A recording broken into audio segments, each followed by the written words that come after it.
Welcome to Hi-Inno. இன்னைக்கு இந்த வீடியோவில் பீட்ரூட் ஜூஸ் எப்படி செய்கிறதுங்க பார்க்க போகிறோம்.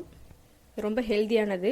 அதனுடைய பயன்கள்லாம் என்ன அப்படிங்கிறத நான் இடையில சொல்கிறேன். ஃபர்ஸ்ட் அதுக்கு என்னென்ன தேவைங்கிறத பார்த்துடலாம். ரொம்ப ஈஸியாக கம்மியான ஒரு இன்க்ரீடியன்ட் தான் அதுக்கு.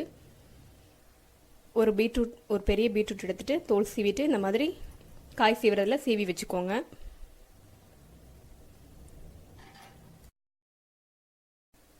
ஒரு அரை மூடி தேங்காய், ஒரு பெரிய பீட்ரூட்டுக்கு அரை மூடி தேங்காவை அதையும் இங்கே துருவிக்கிட்டாலும் சரி, இல்லை இந்த மாதிரி பல்ல கீனி வச்சுக்கிட்டாலும் சரி, உங்களுக்கு எது கம்ஃபர்டபுளாக இருக்குமோ அதை செஞ்சுக்கோங்க. அது ஒரு கப் அளவுக்கு எடுத்துக்கோங்க. ஒரு துண்டு இஞ்சி, இதையும் நல்லா பொடியாக கட் பண்ணி அதோட சேர்த்து நம்ம அரைக்க போகிறோம். அவ்வளோதாங்க. நம்ம இதை எப்படி அரைக்கிறது அப்படிங்கிறத பார்க்கலாம். ஒரு மிக்சி ஜாரில் நம்ம அந்த காய் சீவுறதுல சீவி வச்சுருக்கிற பீட்ரூட்டு,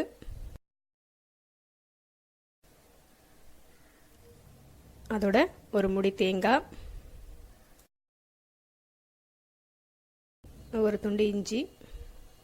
இது ஏற்கனவே பார்த்தீங்கன்னா பீட்ரூட்டும் தேங்காயும் கொஞ்சம் இனிப்பாகவே இருக்கும். உங்களுக்கு இனிப்பு தேவை அப்படின்றதுக்காக கொஞ்சமாக ஒரு 2 டீஸ்பூன் அளவுக்கு நம்ம நாட்டு சர்க்கரை சேர்த்துக்கலாம். சர்க்கரை தேவையில்லை இதுக்கு. முடிஞ்ச அளவுக்கு நம்ம சர்க்கரை எல்லாத்துலேயுமே அவாய்ட் பண்ணிடலாம். உங்களுக்கு இன்னும் இனிப்பு அதிகமாக வேணும்னா நீங்கள் இன்னும் கொஞ்சம் எக்ஸ்ட்ராவாக ஆட் பண்ணிக்கோங்க. இதை எல்லாத்தையும் சேர்த்து கொஞ்சமாக தண்ணி விட்டு நல்லா மைய அரைச்சிட்டு வந்துடுங்க. இப்போ அரைச்சாச்சு. பாருங்க, கொஞ்சமாக ஒரு அரை டம்ளர் இல்லை ஒரு டம்ளர் தண்ணி விட்டு நல்லா ஃபைன் பேஸ்ட்டாக நம்ம அரைச்சிட்டோம்.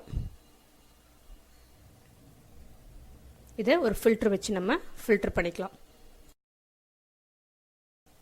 இந்த மாதிரி ஒரு பாத்திரத்தில் ஒரு ஃபில்டர் வச்சுருங்க. நம்ம அரைச்சதில் கொஞ்சம் கொஞ்சமாக சேர்த்து ஒரு ரெடியாக சேர்த்து நம்ம ஃபில்டர் பண்ண முடியாது. கொஞ்சமாக சேர்த்துட்டு நம்ம ஒரு வெயிட்டான ஒரு கரண்டி வச்சு தீத்தினோம் அப்படின்னா ஜூஸ்லாம் கீழே வந்துடும், அந்த மேலே சக்கெல்லாம் தங்கிடும்.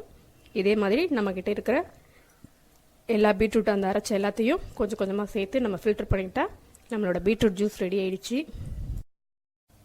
இந்த ஜூஸ் குடிக்கிறதுனால நமக்கு என்ன பெனிஃபிட் அப்படின்னு பார்த்தீங்கன்னா, டெய்லி இதை ரெகுலராக எடுத்துக்கிறதுனால நம்மளோட உடம்புல இருக்கிற அந்த ஹெச்பி லெவல், அதாவது ரத்த சிவப்பணுக்கள் சொல்லுவோம், அது வந்து நார்மலாகவே இருந்துகிட்ருக்கும்.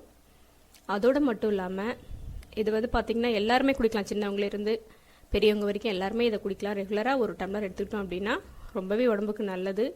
நம்ம அந்த ஹெச்பி லெவல் கம்மியாகும் பொழுது ஒவ்வொன்றா நமக்கு வந்து நோய்ங்க வர ஆரம்பிச்சிடும். நம்மள ஜென்ரலாக சொல்லணும்னா ஹேர் ஃபால் வரும். இதில் பார்த்திங்கன்னா இரும்பு சத்து அதிகமாக இருக்குது. அதோடு இல்லாமல் B12 வந்து இதில் இருக்குது. அடுத்தது பார்த்திங்கன்னா நம்ம சிகப்பு அவல் சொல்லுவோம், அதுலேயும் இருக்குது. இதோட இன்னும் ஒரு பெனிஃபிட் பார்த்திங்கன்னா, ப்ரெக்னென்ட் லேடிஸ் எல்லாருமே இதை வந்து ரெகுலராக எடுத்துக்கலாம். டெய்லி ஒரு 200 ml அளவுக்கு எடுத்துகிட்டு வரும்பொழுது ஆஃப்டர் டெலிவரிக்கு அப்புறமா நமக்கு ஏற்படுற அந்த பிளட் லாஸ் எல்லாமே இது ஈக்குவல் பண்ணும். இதில் அயன் கண்டென்ட் நிறைய இருக்குது, விட்டமின் B12 நிறைய இருக்குது. நம்ம அயன் கண்டென்ட் எடுத்துக்கணும் அப்படின்னா அதோட விட்டமின் C அப்படி தேவை.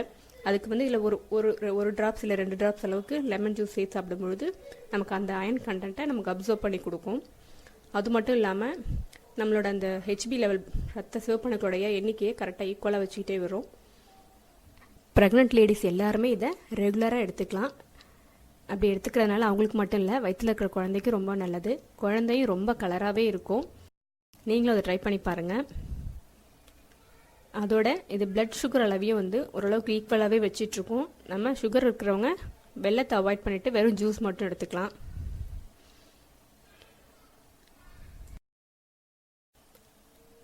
இந்த பீட்ரூட் ஜூஸை குழந்தைங்கலேருந்து பெரியவங்க வரைக்கும் நார்மலாக எல்லாருமே குடிக்கலாம். ஸோ எல்லாருமே இதை ட்ரை பண்ணி பாருங்கள். எப்படி இருந்துன்னு உங்களுக்கு கமெண்ட்ஸை சொல்லுங்கள். இந்த வீடியோ பிடிச்சிருந்ததுன்னா லைக் பண்ணுங்கள், ஷேர் பண்ணுங்கள். இது வரைக்கும் சேனலை சப்ஸ்கிரைப் பண்ணாதவங்க சப்ஸ்கிரைப் பண்ணிவிடுங்க. பக்கத்தில் இருக்கிற பெல் பட்டனையும் ப்ரெஸ் பண்ணிவிடுங்க. தேங்க்யூ.